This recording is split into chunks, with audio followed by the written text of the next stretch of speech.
Hey guys, it's Paradise, and today we've got some big news for Monster Hunter Wilds, including major weapon buffs, nerfs to everyone's favorite Mantle, crucial PC improvements, and new challenging hunts arriving soon. Capcom has been cooking up some solid changes, and I've got to say things are looking promising, so let's dive right in.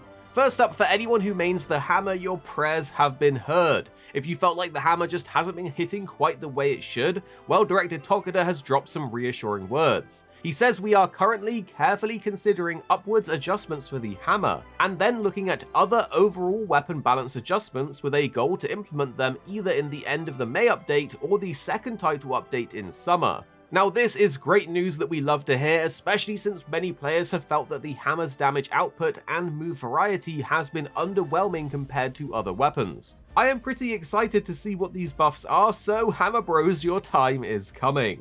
Speaking of weapons, something that I and many others have been missing is the use of layered weapons. There's just so many good skins in the game, yet the Artian weapons are the current endgame goal that everyone ends up using, meaning you often don't get to use the weapon appearance that you really want to, and there's so many good looks for the weapons. But they have heard our pleas, so here's what they say. In addition, layered weapons will be coming in a future update. As more information on layered weapons becomes available, we'll be sure to share it with you. Although this is a bit vague as it doesn't say which update it's coming in, at least we know it is coming in the future, as I really want to show off some of those cool weapon skins. Personally, I love the way the Ray Dow weapons look in the game. But now onto something that mixes things up if you are a speedrunner or someone who prioritizes damage output and clear times in your hunts. The Corrupted Mantle is getting a nerf. Let's be real, it has been busted up to this point. It's currently the go-to choice because it boosts your affinity, attack, and even adds extra damage procs per hit on some attacks. Well, Capcom seem to know that it is overtuned, so here's what they have to say. In the first title update,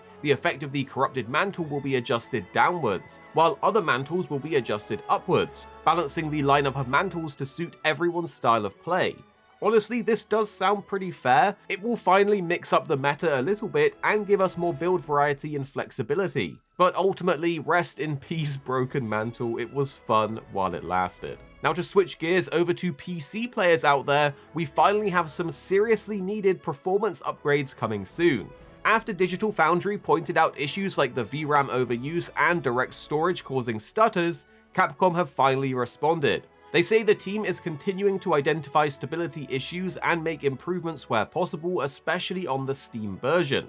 Improvements coming very soon include a reduction in VRAM usage and an upgrade to the direct storage version. These should result in an overall improvement in stability for our PC players. So big props to Capcom here, as the performance has been shaky since launch, and this kind of transparency is exactly what we need.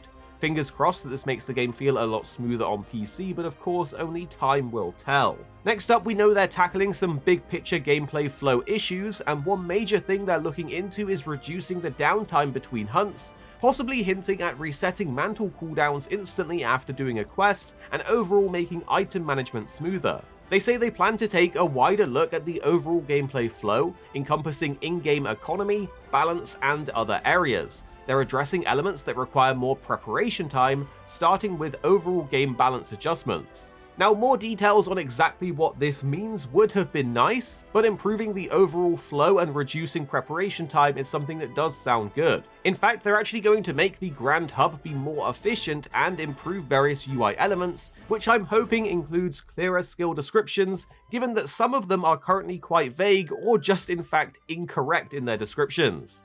Another point that many people want to see an improvement in is the farms, so hopefully this will address some of the production issues that they're having. Overall, it should mean less waiting and more hunting, which I love. They say the team will continue to enhance the gameplay experience, including restocking items, checking skill information, multiplayer quest participation, sacred usage, and camera behavior during hunts. Well, these little improvements sure do add up over time, and honestly, a smoother gameplay flow means more hunting, which is exactly what we love to see. Speaking of hunts though, we should get ready for some spicy new endgame content. There's going to be 8-star Tempered Gore Magala and Apex hunts, including Ray Dow, Uthduna, New Udra, and Jin Dahad, dropping at the end of May.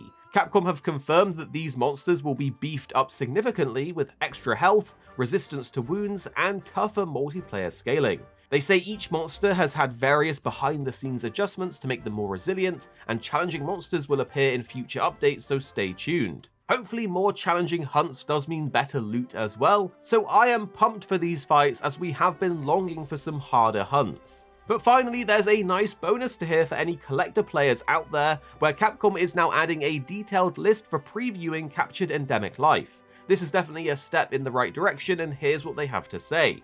We plan to implement a list where you can see a preview of each endemic life you've captured in the update coming at the end of May.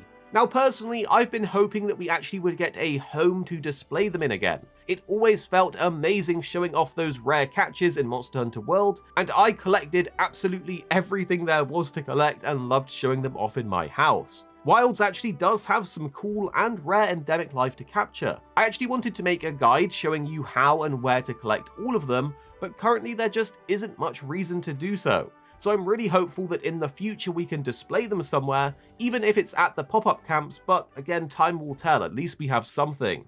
But overall, there is a lot of exciting things coming to Monster Hunter Wilds in these new updates. So which changes are you most hyped for? The hammer buff, the better mantle balance that's coming, smoother PC performance, or the tough new hunts? Put your thoughts down below, and don't forget to subscribe for more Monster Hunter content coming your way very, very soon. Here at Arekkz Gaming, we're two friends who love to play games. You have me, Paradise, as well as 26. Our goal is to keep the videos as concise as possible by cutting out any of the fluff and focusing on what really matters with high quality videos. So make sure you're subscribed down below for more videos on your favorite games coming very, very soon.